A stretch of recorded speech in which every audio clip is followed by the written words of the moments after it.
In the 16th century, a woman called Elizabeth sat in a place of immense power and wealth. No, not the queen that time period's named after. Okay, not only her. No, the Elizabeth I'm talking about didn't gain her power simply because her parents got freaky one night. Still, she became arguably the second most powerful woman in that century. So who the heck was she? Elizabeth Bess Hardwick was born around 1527 to a lower noble family in England. Yeah, I didn't know what that meant either. Basically, it meant that her family had a name and a coat of arms and little else. Humble beginnings, we'll call it. Humble does not equal helpless. So when Bess was about 15, she married her first husband, a 14-year-old boy called Robert Barlow. Alas, a mere year and a half later, poor Robert was no more. As his widow, Bess was entitled to an inheritance. Hey, long marriage or not, a deal's a deal. Except his family didn't agree. They weren't going to let her have it. But even at that tender age, Bess was not afraid to do what needed done. It may have taken several years, but eventually, she won. You should keep that in mind. When she was about 18 years old, Bess went to live with Lady Frances Grey, whose daughter was Lady Jane Grey, the 9 Days Queen. Because of her service to Lady Frances Grey, Bess made some pretty damn good connections, like the future Queen of England, Elizabeth the First, who consequently also became the godmother to two of Bess's children. At the age of 20, Bess was a wife again, to a guy more than twice her age, Sir William Cavendish, twice widowed, treasurer of the King's Chamber, and very, very wealthy.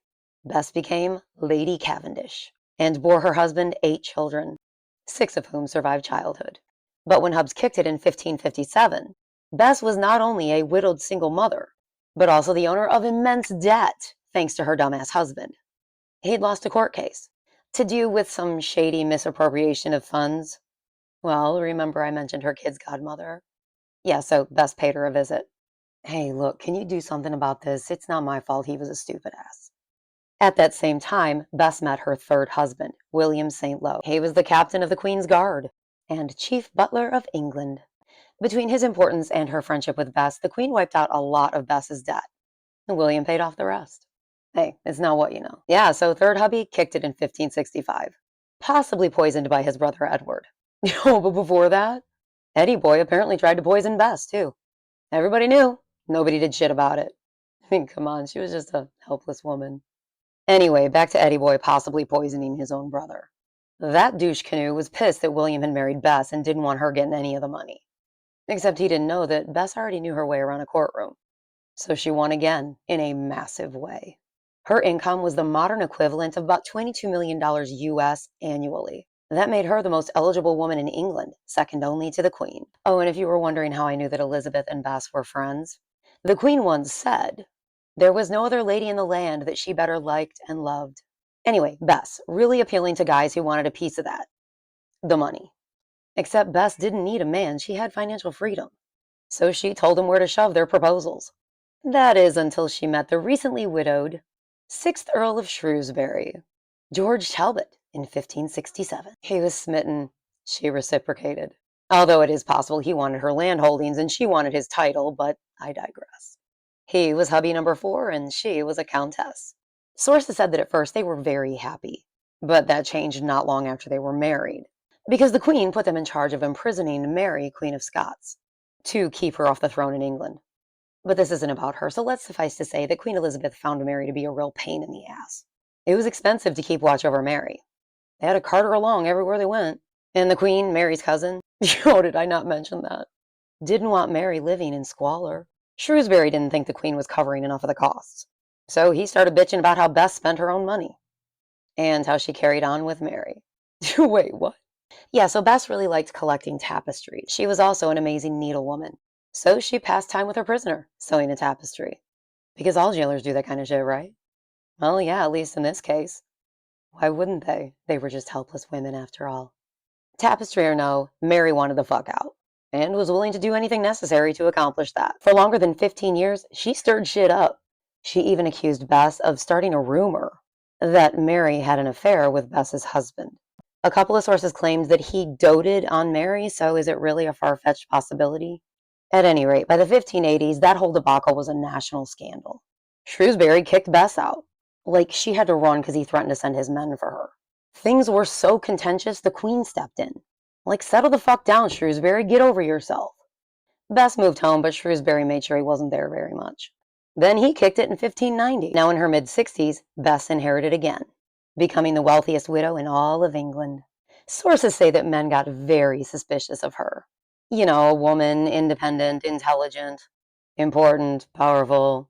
So the small-minded started calling her a black widow. No, not that one. I mean the disgustingly terrifying ones. They unalive their mates. Never mind the average lifespan of the time or the fact that society expected widows to get remarried. Yeah, that didn't matter because she refused to give up her financial freedom. So, of course, they had to take her down a couple of notches. I mean, what the fuck was she thinking? Okay, sure, she got married 4 times and got rich. Big fucking deal, right? Yeah, except it is a big fucking deal. Because she wasn't just a beneficiary, she was an astute businesswoman in fields like mining and glassmaking. She made loans and ran her properties at a profit because she rented instead of selling. All that money enabled her to become, quote, one of the greatest builders of her time. But Mary, what do you mean? Well, Bess had a passion for building opulently. Back in 1549, when she was the mere Lady Cavendish, she and hubby had purchased a place called Chatsworth, and Bess spent 30 years customizing it, expanding it, and upgrading it. It was the first country house built in the north of England. And just like her household, she oversaw construction with an iron fist. Existing correspondence shows she did not take shit from anybody. She was concise and sometimes very harsh in her correspondence.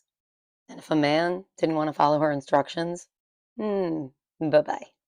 In 1583, Bess bought her old family home from her brother. Remember Hardwick? And she got to building. She expanded and remodeled the manor, which today is known as Hardwick Old Hall.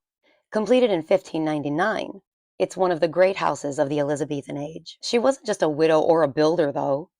She was also a feminist. She defended women, and according to sources, her tapestries and other artworks featured women's inherent strength and power. Yeah, remember I said she wasn't shy about demanding what she wanted? Fourth hubby got to find out just how talented Bess was at playing society's bullshit game. No, seriously. When Shrewsbury kicked her out of her own house and the Queen stepped in. Yeah, so Bess had written letters soliciting help as a desperate, helpless woman who she'd be protected from his crazy ass. And other dudes listened because she was only a weak widow woman, right? You don't want to listen when a woman speaks. Don't be surprised when she turns your own dumbass bullshit against you.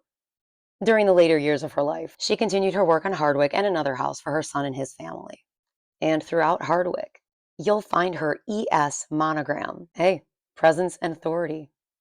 Bess passed away in 1608 due to complications from pneumonia, after designing her own effigy and choosing her own burial place. But if you're wondering just how lasting her legacy is, beyond that monogram, you remember Queen Elizabeth II, right?